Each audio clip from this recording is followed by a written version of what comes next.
Welcome everybody to our first day of the Virtual Health Summit. I am so excited to get started. I have Lindsay Nelson here with me. She's a registered dietitian, and we are going to be talking about polycystic ovarian syndrome, PCOS. And before we get started, I'll just let her introduce herself and tell us a little bit about her background and what she does and how she helps people. Yeah, thanks for being here. I've been in private practice for the last 3 years, I believe, going on 4. And I specialize mostly in PCOS. I've been a dietitian for 12 years. I live in the Kansas City area with 3 boys. And yeah, I was diagnosed with PCOS myself back in, I forget what year, but it's been like probably 15 years. And ever since then, I just wanted to learn more about it and how to manage it naturally. And once I was able to really figure that out for myself, I became really passionate about it and wanted to teach other women how to live with PCOS and really how to manage it with lifestyle and nutrition. Yeah, that's amazing to have that personal experience and then combine that with your educational knowledge and experience and to really help people. Well, to get started, let's just talk about what is PCOS? So PCOS is an endocrine condition. It affects about 10 to 20% of women. So it's characterized by extra testosterone and male sex hormones, which can lead to like extra hair growth, like on the chin, cheeks. It can lead to male pattern baldness, acne, all caused by that high testosterone. It's also characterized by lack of periods or like irregular cycles. So some women may only have one period a year, some may have a period 30 days and then 60 days. It can be just super irregular. Um, and it's also usually PCOS women are insulin resistant. So they might have blood sugar issues, high insulin. Um, so those are the main things that really characterize PCOS. So to be diagnosed, you have to have 2 out of the 3 categories, being irregular cycles, high testosterone, and then cysts on your ovaries by ultrasound. So you get to have 2 out of those 3 criteria to be diagnosed. Great. Yeah. Thank you so much for going over all of that. And I think one thing to highlight is kind of what you said about how common PCOS is. I don't think everybody realizes that. And so it's really important to be aware of. And if you're having any of those symptoms, to talk with a provider and see if you can narrow down that diagnosis. And I think one of the first questions that a lot of patients that I have, if they have a diagnosis of PCOS, is they wonder how it may affect their fertility. And so, can you talk a little bit more about that? Yeah, and actually, a lot of women don't even find out they have PCOS until they start trying to become pregnant and then they can't. So it's actually the number 1 cause of female infertility. And the reason is it goes back to that irregular cycle. So when you're not having regular periods, that means you're not ovulating regularly. So if you only have maybe 2 periods a year, that means you're probably only ovulating 2 times a year, which means you only have a chance of getting pregnant 2 times a year, for like a few days each of those cycles. So that's the main reason why, is because that lack of regular ovulation. So to make your chances higher of getting pregnant, we have to figure out how to get your body to ovulate. So usually, in like the conventional setting, women are giving certain drugs that can help them ovulate, which can definitely work and does help a lot of women. But you can also do lots of things naturally to help your body start ovulating on its own and having regular cycles. Um, so part of that is lifestyle. Most of it is lifestyle. So really learning how to eat in a way that helps your body start ovulating naturally, and kind of getting to the root of why you're not ovulating. So maybe it is high insulin. If it's high insulin, we can control that with certain diets and supplements. High testosterone can stop ovulation from occurring. Even something like vitamin D deficiency. So being deficient in vitamin D alone can stop ovulation. So really addressing all the root issues that can stop ovulation, and then introducing things that can help your body start balancing those hormones. So there are certain supplements, like I love the supplement inositol, that I use for most of my PCOS clients. So it helps to really balance hormones and can help the body start ovulating on its own, and also helps a lot with blood sugar and insulin resistance. So that's one I use a lot for PCOS. And there are some other ones too, like maybe Vitex or maca roots that really benefit the body and help the body to start balancing hormones on its own, and then helping with ovulation and therefore getting pregnant. So there's lots that can be done naturally to help someone's fertility with PCOS. Yeah, thank you for going over that. And I'm glad you brought up inositol. With me being a physician and I've, gone through my medical training, we learn mostly about prescription medications. And one of the ones that we learn about for PCOS is metformin. And it wasn't until sometime in the past year or so I was doing some research on PCOS and read about inositol, and there have been studies where they're really quite equivalent at their effectiveness, and many people tend to tolerate inositol better than metformin. So I think that that's really fascinating and something that, like I said, I have just learned recently, but I'm glad hopefully is, becoming, other people are becoming more aware of that option. Yeah, Um, it works really well. I don't know, do you have a particular brand that you use out of curiosity, or or does that depend on the patient? So there are two brands I like. For PCOS, the research has been done on both myo-inositol and D-chiro-inositol. So you want to have a 40-to-1 ratio. So the two brands that I typically use are Fairhaven is one of them. They have that blend. And then also Ovositol is probably the most well-known one that a lot of people see online and different like influencers and stuff using it. But yeah, I would say the Ovositol is probably the main one that most people are familiar with, but the Fairhaven brand also does have the the right like ratio of the myo-inositol to the D-chiro. That's really beneficial for PCOS. Great. Yeah, thank you for going over that. And then after fertility questions, a common question that I get with my patients about PCOS is weight management. Can you talk a little bit more about how PCOS may affect weight management for these patients? Yeah, so since insulin resistance is one of is very common with PCOS, that is usually like the reason why it's harder with PCOS to it's harder to lose weight, easier to gain weight. So a lot of my PCOS clients say like no matter what they do, like they just can't lose the weight. And they'll say like if I just look at a cookie, like I'll gain 5 pounds. So it's usually goes back to that root cause of insulin resistance, which is one of the main drivers of PCOS. So really figuring out the correct carb balance, carb and protein balance to help manage someone's blood sugar is key. And a lot of times I'll have clients who maybe their fasting glucose was normal, even their A1C might be normal, but when we check their fasting insulin, it's high. Because a lot of times that fasting insulin will be apparent. It'll become high before we see it in A1C. So that's something I always ask my clients to request from their doctors, get that fasting insulin so we know if that's playing a part in their weight gain. And then really working on balancing out their macronutrients at every meal. So always having protein and healthy fats with a carb.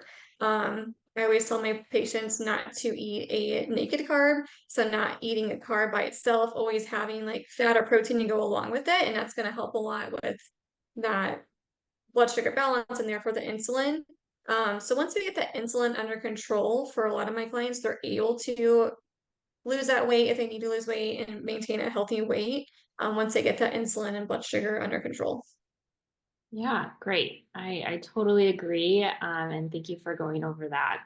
What are some other risks that patients who have PCOS should be aware of? What are other complications that may pop up in the future?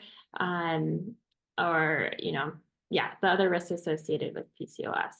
So when you have PCOS, you are more likely to have different types of like metabolic diseases, so like diabetes and heart disease especially. Um, And that does go back to that insulin and blood sugar. So getting getting like the insulin and blood sugar under control as early as possible and maintaining that definitely decreases the risk of diabetes in the future.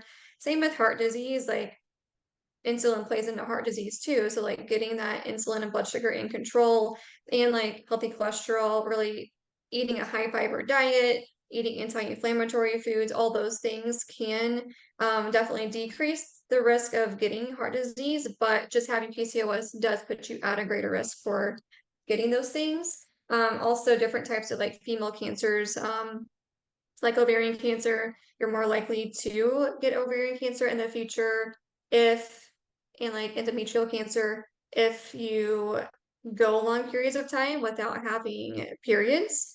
So another reason why you want to get your body like having cycles and having regular periods to decrease your risk of cancer in the future.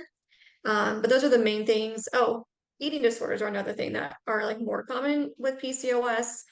And a lot of that goes back to like the weight gain and being told over and over again that you need to lose weight to manage your health better. But then when you try to lose weight, you can't because you have PCOS and you're insulin resistant. So that can drive people into disordered eating. So that's also pretty common with PCOS. Yeah, thank you. And again, how we started off with mentioning how common PCOS is in women. I just go back to the importance of knowing this diagnosis because there are a lot of things that we can do to help with your symptoms, but also knowing that it can be associated with all these other conditions down the line. So it's important to be aware of as soon as possible so then you can manage it and then prevent those complications or lower the risk down the line. So thank you for going over that so everyone's aware of what to watch out for.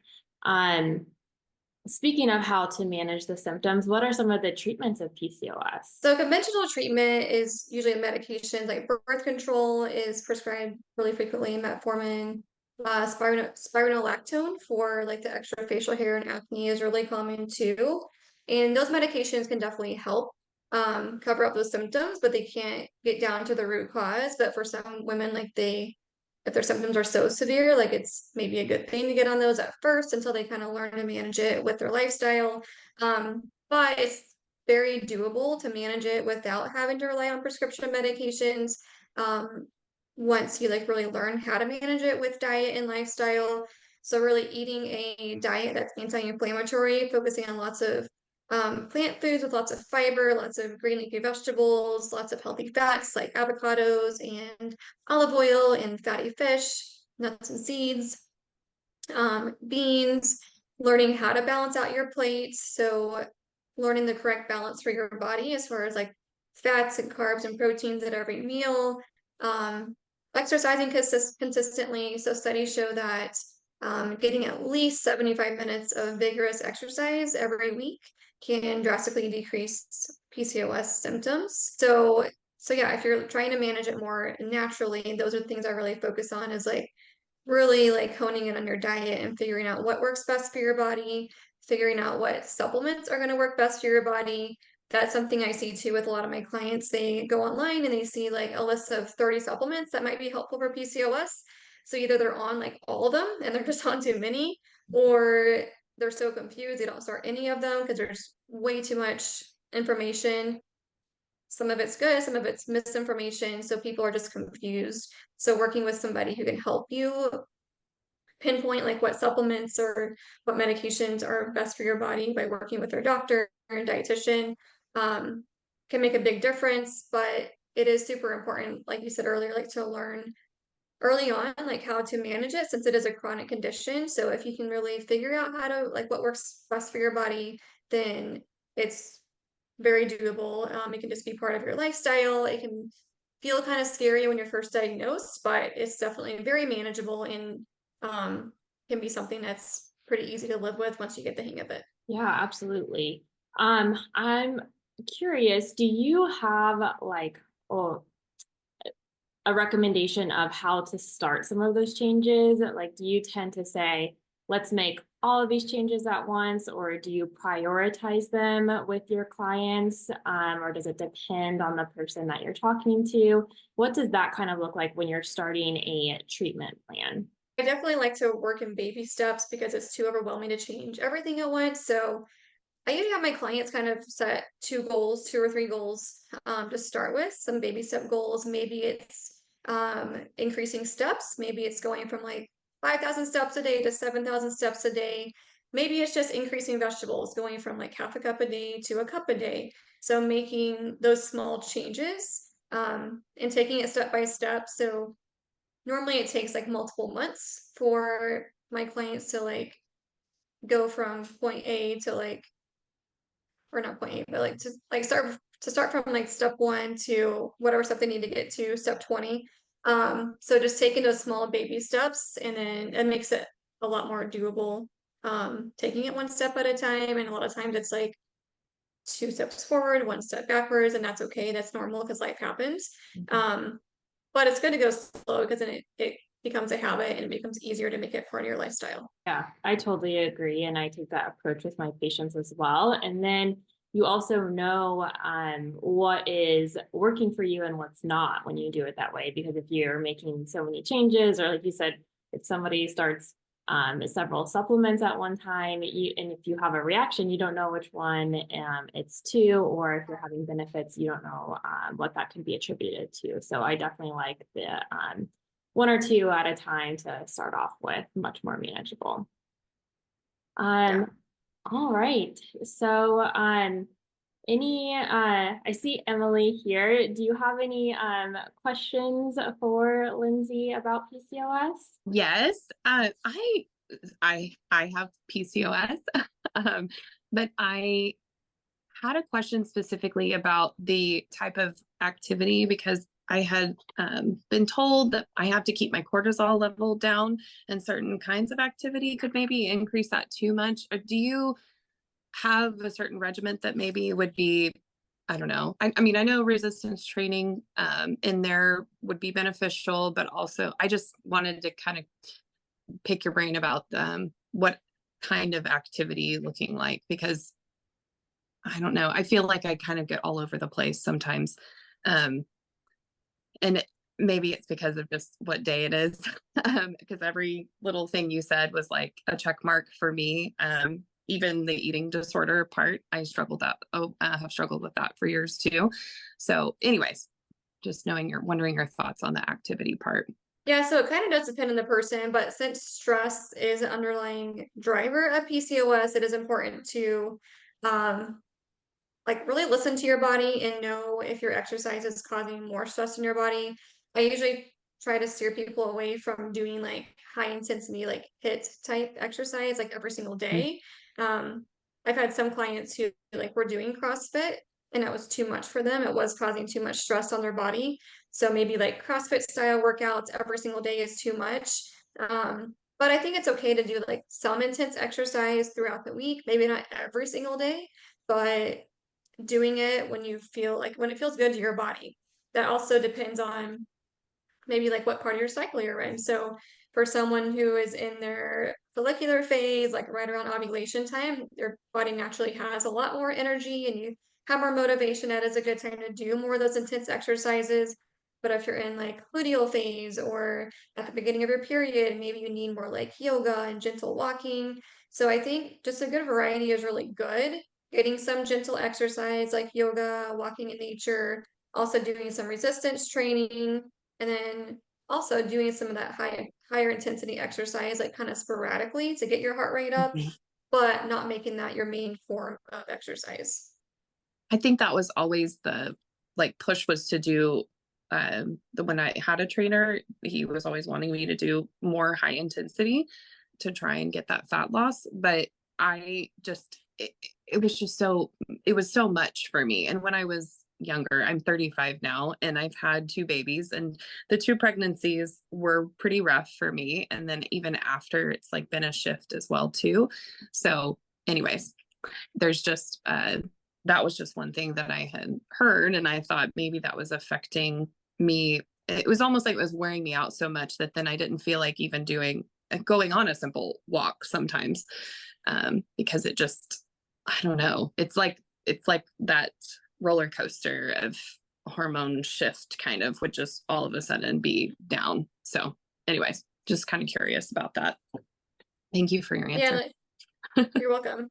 And you mentioned having like being in that postpartum period. That's a time when they're probably stress is a lot higher, cortisol is higher. So that time, I definitely do recommend like doing more of that gentle exercise, not doing high intensity for somebody postpartum or somebody who's not getting a lot of good quality sleep. That's definitely a good time to do the lower intent, like yeah, the calmer exercises. Maybe still doing weights, but maybe it's like 15 minutes of like dumbbells and squats while your baby's playing on the floor, like not overdoing it, especially in that postpartum time is really important. Because I just switched to myo-inositol, and that because I was on metformin, but I had such difficult digestive issues with all the I don't know. It was getting pretty difficult after postpartum with taking metformin. But when I came off the metformin, it's like my cravings were amplified more, and I needed something. And then I was researching about that. So that was helpful to hear that okay, I'm on the right track. Because it is overwhelming, all of the supplements that do get listed, or here's this recommendation, here's this recommendation. So that was good to hear that. Yeah, well, thank you for that great question, Emily. We appreciate it for sharing a little bit about your journey and your story. So kind of to wrap things up, do you have any last minute thoughts or things you would like to share for anyone else listening in the future? I guess the main takeaway is that PCOS is very doable. It's doable to manage it naturally with diet, lifestyle, supplements.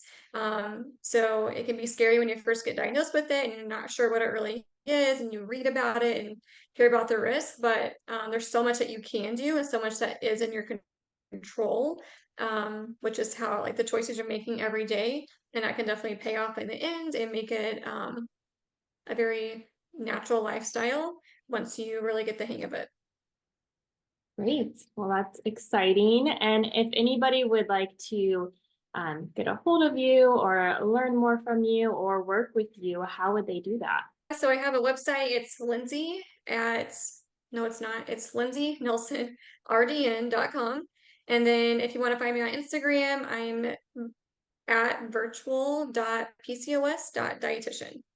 So just reach out and I'd love to work with you and chat to you about your PCOS.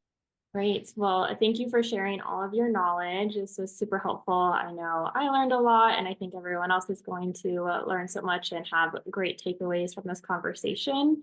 So again, yeah, thank you so much for doing this, and I look forward to collaborating more in the future. Yeah, thanks for having me. It was fun. Great. All right. Well, the next two talks were actually pre-recorded, so I will send out the links to those recordings later today, so you'll have access to that. They were about binge eating disorder and gut health, and then tomorrow we're talking about stress management. We're going to go over all the different macronutrients, and then we are talking about diabetes as well. So those will be the topics tomorrow, and that starts at 2 p.m. Central Time. And same thing, we'll also send out the recordings as well if you cannot attend those live. All right, well, everyone have a great rest of your day.